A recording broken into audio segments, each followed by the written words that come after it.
Ya, Assalamualaikum warahmatullahi wabarakatuh.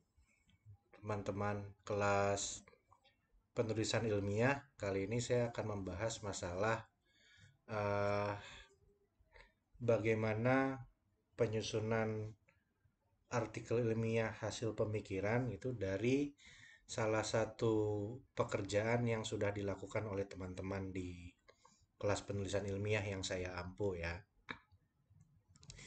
Nah, jadi pada video ini saya akan menjelaskan bagaimana tata letak artikel ilmiah di dalam template yang nanti akan saya berikan itu. Di sini ada contoh eh, artikel yang sudah saya settingkan templatenya, mulai dari judul di sini ada judul, lalu ada eh, personil penulisnya, yaitu anggota-anggota penulisnya. Lalu di sini ada institusi tempat penulis itu bernaung dan ada email bagi ketua kelompoknya. Jadi di sini pakai email ketua kelompok. Itu adalah identitas dan judul dari tulisannya. Lalu di bawahnya akan ada abstrak, di mana nanti abstrak itu baru bisa disusun. Kita berikan keterangan terdiri atas penjelasan singkat tentang pendahuluan atau latar belakang, terus ada tujuan penulisan, metode, dan hasil yang ditemukan. Abstrak dalam artikel ilmiah ditulis antara 150 sampai 250 kata. Tuh. Nanti di template ini kan akan ada semacam aturan di mana misalnya di bagian abstrak ini Times New Roman 12 poin, lalu kita lihat spasinya adalah 1,15.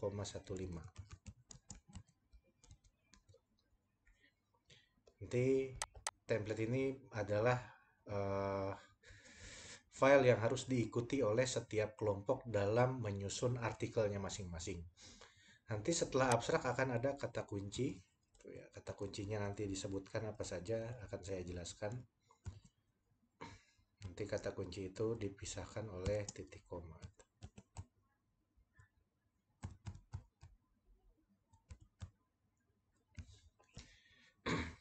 Nah, setelah abstrak, kata kunci di bawahnya ada pendahuluan.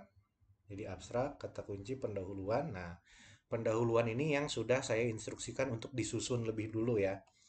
Jadi teman-teman seharusnya sudah punya pendahuluan dan sudah ada beberapa kelompok juga yang mengumpulkan itu. Nah, dari pendahuluan ini nanti dituliskan sampai selesai. Langsung kalau sudah selesai pendahuluannya ada metode. Metodenya apa? Nanti dituliskan di sini. Sudah ada contohnya, sudah ada kerangkanya di sini. Nanti teman-teman tinggal menyusun saja metode yang digunakan. Lalu nanti akan ada pembahasan. Nah, pembahasan dan penutup itu nanti akan kita bahas setelah UTS ya. Jadi sampai UTS teman-teman cukup menuliskan sampai kepada metode saja. Nanti pembahasan penutup itu dibuat setelah UTS. Nah, tapi jangan lupa karena kalian sudah menyusun pendahuluan, metode, berarti nanti akan ada kutipan-kutipan. Nah, kutipan-kutipan itu jangan lupa dicantumkan di dalam daftar pustaka. Referensi itu adalah daftar pustaka gitu ya. Saya berikan keterangan. Daftar pustaka disusun dengan model APA edisi 7 secara alfabetis.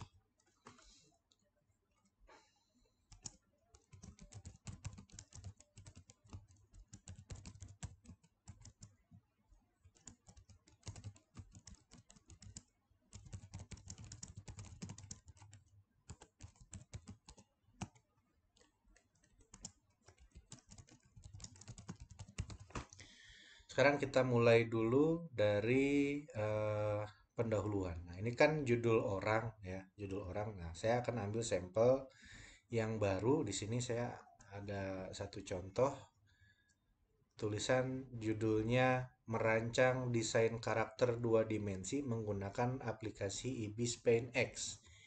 Ini akan saya copy. Saya copy di sini. Saya pindahkan ke sini.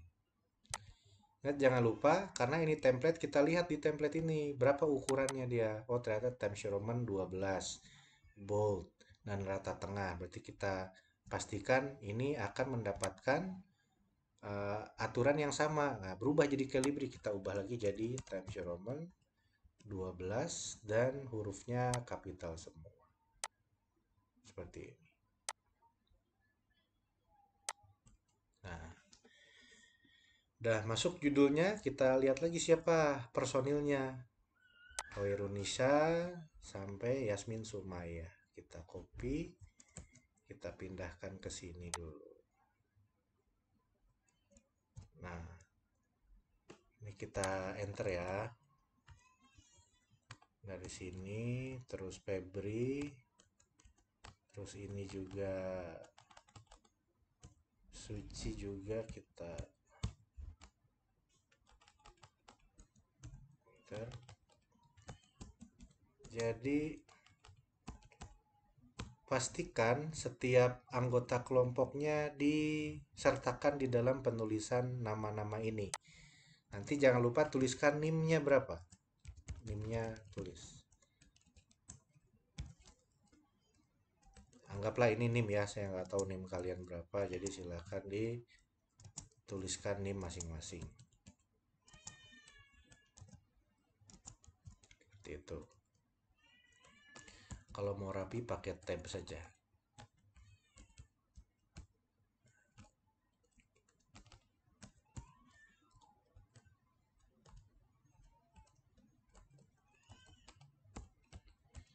Nah, nanti di bawah akan ada identitas eh, institusinya. Nanti silakan tulis desain komunikasi visual Unindra PGRI Jakarta. Emailnya adalah email ketua kelompoknya. Misalnya ketua kelompoknya Nisa ya. Nisa underscore SF Nisa underscore SP at gmail. Misalnya kita masuk ke abstrak. Apakah Nisa sudah membuat abstrak? Nah, karena abstrak itu adalah rangkuman dari keseluruhan isi artikel, maka tidak perlu dituliskan dulu abstraknya. Kita skip dulu aja, biarkan dia sesuai dengan template. Nah, kan pendahuluan kelompok ini sudah bikin pendahuluan. Kita lihat di sini pendahuluan sudah ada. Kita copy. Kita copy. Oh, banyak pendahuluannya. Kita lihat di sini ada berapa kata. Kita lihat pendahuluan di sini. Aturannya Times New Roman 12 lalu spasinya adalah 1,15. Artinya ketika kita paste pastikan bahwa aturannya sama, yaitu Times New Roman 1,15 dan 12. Times New Roman 12 1. Nah, di sini 1 berarti kita ubah menjadi 1,15 jadi seperti itu. Sekarang kita lihat lagi. Kita baca ya. Indonesia memiliki keberagaman budaya yang menarik untuk dilestarikan dan dikembangkan oleh teknologi agar generasi muda memiliki rasa cinta kepada tanah air. Kita tambah kata rasa. Ragam motif, bahasa, legenda, kebiasaan manusia lokal, interaksi menjadi bagian kecil dari kekayaan Indonesia yang dapat disebut sebagai konten lokal Indonesia. Konten lokal memiliki potensi kuat. Nah, ini kan adalah klaim disebutnya. Pasti ini adalah diambil dari sumber-sumber tertentu, maka sebutkan sumbernya dari mana. Itu. Langsung masuk, desain adalah kegiatan kreatif untuk merencanakan dan merancang suatu yang umumnya fungsional dan tidak ada sebelumnya dalam rangka. Nah, perhatikan penulisan kalimat ini. Kalimat yang baik adalah kalimat yang selesai dibaca dalam satu tarikan nafas. Coba kalau saya tarik nafas saya. Desain adalah kegiatan kreatif untuk merencanakan dan merancang sesuatu yang umumnya fungsional dan tidak ada sebelumnya dalam rangka menyelesaikan suatu masalah tertentu. Capek. Habis nafas saya. Kenapa kalimat ini tidak baik? Karena kalimatnya terlalu panjang. Nggak ada koma yang memisahkan di situ, nggak ada tanda baca, dan kalimatnya juga terlalu panjang.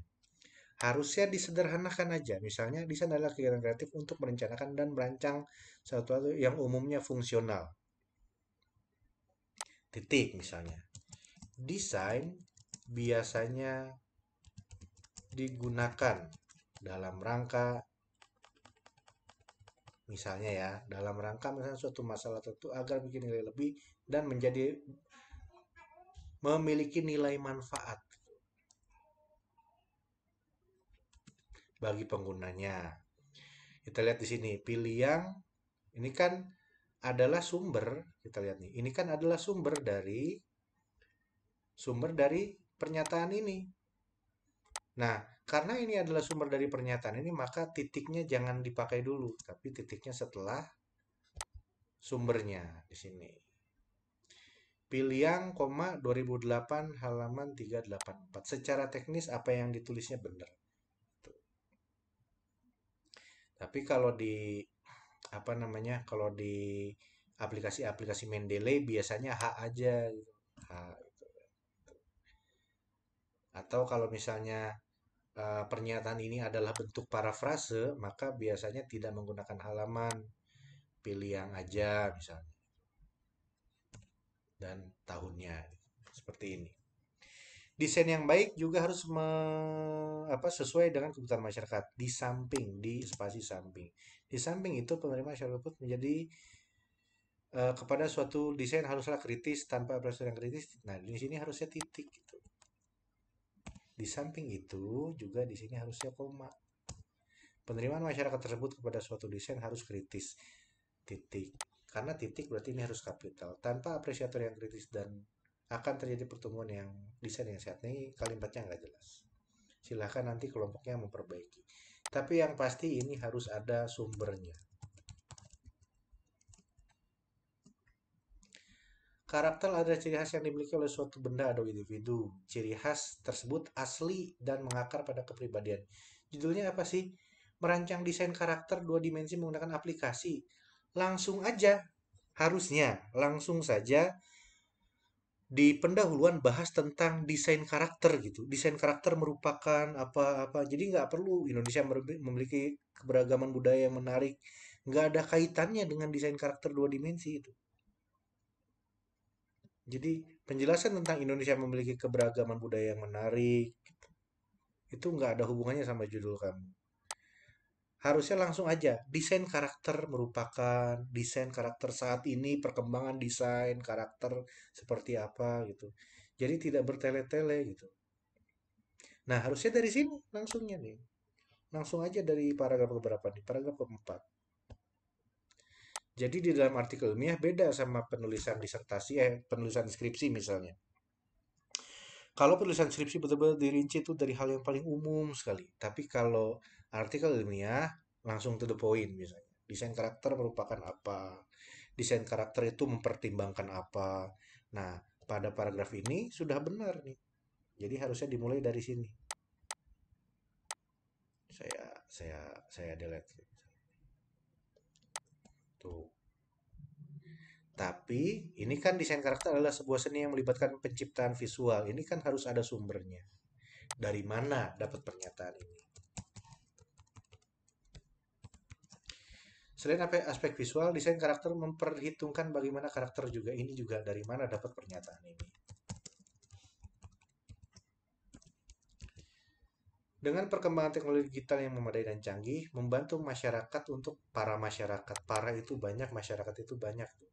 Membantu masyarakat untuk merancang desain karakter melalui aplikasi seperti Ibis Paint, Adobe Illustrator, Blender, dan lainnya. Dalam merancang desain karakter, kita perlu mempertimbangkan alat dan perangkat lunak yang kita gunakan karena beberapa fitur yang tersedia pada perangkat lunak berbeda, bertele-tele kalimatnya, terlalu panjang. Animasi dua dimensi adalah jenis animasi. Nah, ini juga dapat dari mana sumbernya?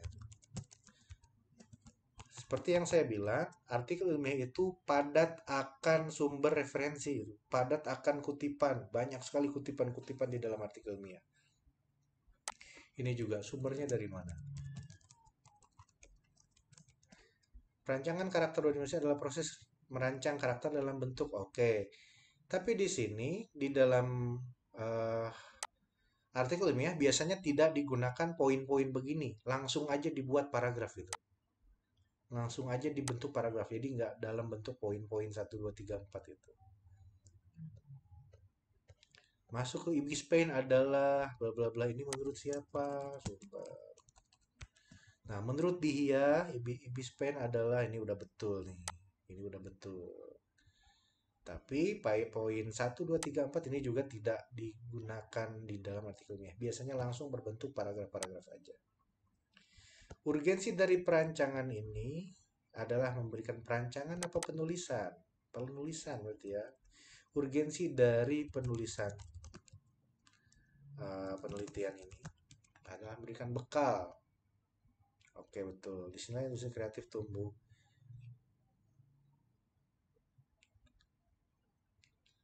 Nah, di sini merancang desain menggunakan aplikasi seperti Bispen adalah topik yang menarik dan relevan. Berikut adalah beberapa alasan ilmiah. Ini kan alasan ilmiah dibikin paragraf-paragraf aja.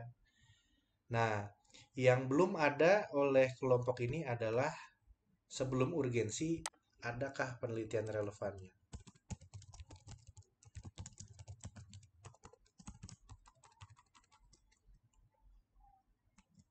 Nanti template ini akan saya bagikan ya, jadi teman-teman tinggal mengadaptasi dan melanjutkan saja. Nah, setelah penelitian relevan, kan sudah saya jelaskan tuh bagaimana membuat penelitian-penelitian relevan.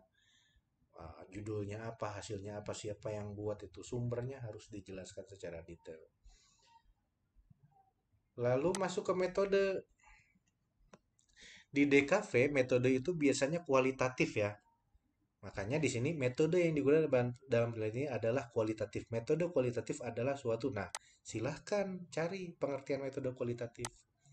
Sumber data penelitian ini adalah aplikasi apa? Nah, sumber data itu kamu pakai aplikasi apa di sini? Ibispain. Nah, berarti itu sumber data kamu. Kalau misalnya kamu bikin perancangan video infografis penyakit kanker, ya berarti sumber datanya adalah dokumen-dokumen tentang penyakit kanker. Kalau penelitian kamu tentang merancang desain karakter tiga dimensi menggunakan Adobe Photoshop, berarti sumber data kamu adalah Adobe Photoshop gitu. Apa produk hasil rancangan dari Adobe Photoshop. Kalau penelitian kamu adalah merancang animasi tokoh Sangkuriang misalnya, berarti sumber data kamu adalah cerita rakyat Sangkuriang. Nah, nanti silahkan diuraikan di bagian metode.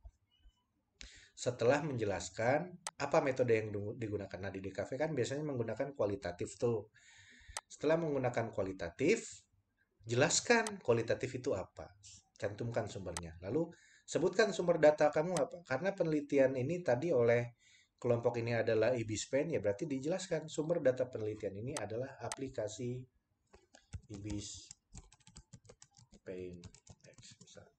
Edisi keberapa aplikasi ini biasa digunakan untuk apa? Nah, jangan lupa sumbernya. Nah, karena kalian adalah hasil pemikiran, berarti kan datanya digunakan apa? Datanya diolah dengan pendekatan studi literatur tuh. Maka kita jelaskan, data pada penelitian ini dikumpulkan dengan teknik studi literatur. Studi literatur adalah cari itu pengertian studi literatur, cantumkan sumbernya. Studi literatur itu apa pengertiannya? Nanti cantumkan sumber yang menyebutkan tentang pengertian studi literatur itu. Lalu terakhir, adapun data literatur didapat dari beberapa buku seperti, nah bukunya siapa yang kamu gunakan untuk menggali penggunaan aplikasi Bispen ini? Jurnalnya siapa gitu? Jurnalnya siapa, bukunya siapa, aplikasinya siapa, YouTube-nya siapa, yang memang digunakan untuk menggali bagaimana pembuatan karakter dua dimensi melalui Ibispen ini. Nah, lalu data yang telah dikumpulkan kemudian diolah dan dianalisis dengan cara. Nah, gimana cara menganalisisnya? Apakah kamu baca dulu sumber-sumber literaturnya, lalu setelah baca kamu catat hal-hal penting, lalu kamu interpretasi, disintesis, baru dituangkan ke dalam bentuk tutorial bagaimana menggunakan aplikasi Ibispen. Ini kalau judulnya tentang Ibispen itu. Nanti teman-teman yang judul penelitiannya berbeda, tinggal mengikuti saja, tinggal menggunakan cara yang sama. Cuma beda label aja. Kalau ini kan pakai aplikasi Ibispen, mungkin ada yang pakai aplikasi lain. Nah, silahkan disesuaikan dengan topik dan judul masing-masing. Intinya, hasil pemikirannya dituangkan di dalam template ini. Nanti template ini akan saya bagikan di LMS ya. Silakan teman-teman gunakan. Tadi sudah saya jelaskan dari awal. Silahkan disusun seperti yang saya contohkan malam ini atau apa di video ini. Judulnya, personilnya, identitas institusinya, abstrak dilewat dulu, pendahuluan dibuat rapi seperti ini. Jangan lupa sumber-sumbernya, jangan terlalu panjang, jangan terlalu bertele-tele kemana-mana. Bentuknya dalam bentuk paragraf-paragraf, tidak dalam bentuk poin-poin. Lalu cantumkan penelitian relevannya. Jangan lupa selain penelitian relevan ada yang disebut gapnya apa, kebaruan topik yang kamu tawarkan apa. Terakhir, urgensinya apa? Kenapa ini harus dibahas gitu.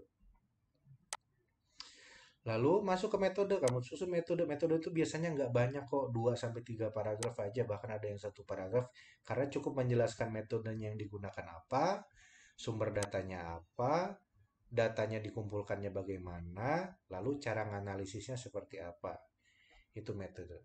Sampai situ aja, nanti pembahasan kita uraikan setelah UTS. Jangan lupa, karena tadi banyak sekali sumber-sumber referensi.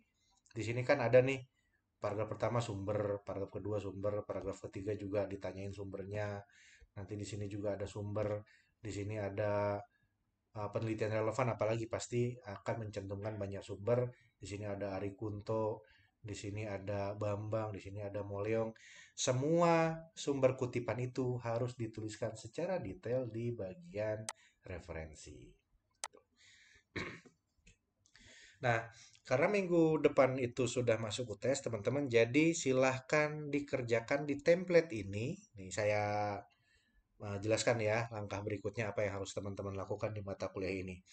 Kan teman-teman sudah punya judul, sudah punya pendahuluan. Nah, silahkan dilanjutkan kegiatan menulisnya di template yang saya contohkan di sini. Nanti contoh template ini akan saya share di LMS. Dilanjutkan sampai dengan metode saja.